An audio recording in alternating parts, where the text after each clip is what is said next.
नमस्कार दोस्तों, मैं हूं अक्षय गोयल। आप पीपाजी के बारे में आपको जानकारी देने जा रहा हूं। संत पीपाजी, जिन्हें पीपानंद आचार्य के नाम से भी जाना जाता है, गागरोनगढ़ के एक राजपूत राजा थे जिन्होंने हिंदू रहस्यवादी कवि और भक्ति आंदोलन के संत बनने के लिए राजगद्दी त्याग दी थी।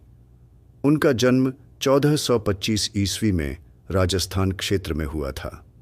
पीपाजी ने स्वामी रामानंद जी से दीक्षा ली और निर्गुण भक्ति परंपरा का सूत्रपात किया। पीपाजी का बचपन का नाम प्रताप सिंह था। पिता के देहांत के बाद उन्हें गागरोन का राजा बनाया गया। अपने राज्य कार्यकाल में वो सारे कार्य किए जो एक आदर्श राजा करते हैं। उनकी 11 रानियां थीं। सबसे छोटी रानी सीता सहचरी थी। वो देवी के बहुत बड्ढे उपासक थे। वो देवी माँ के लिए कुछ भी करने को तैयार रहते थे।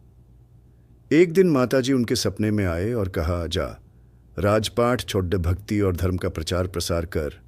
पर राजपाट कैसे छोड़ दें? 11 रानियों को पूछा, कौन मेरे साथ चलेगा? मैं संन्यास ले रहा हूँ। 10 रानियां ने मना कर दिया। सभी रोने लगी, मगर छोटी रानी सीता सहचरी जी साथ में चलने को तैयार हो गई। उन्होंने राजपाट त्याग कर रामानंद जी से दीक्षा ली और फिर भक्ति आंदोलन में शामिल हो गए। वे निर्गुण भक्ति के समर्थक थे और ईश्वर भक्ति को मोक्ष का मार्ग मानते थे। स्वामी रामानंद जी के बताए मार्ग पर वो चलने लगे।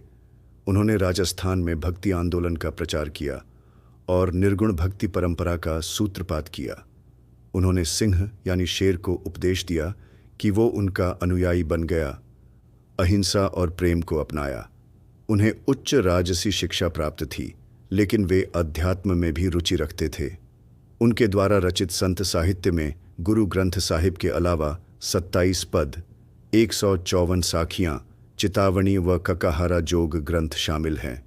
उन्होंने भक्ति आंदोलन का प्रचार किया और कई लोगों को प्रभावित किया।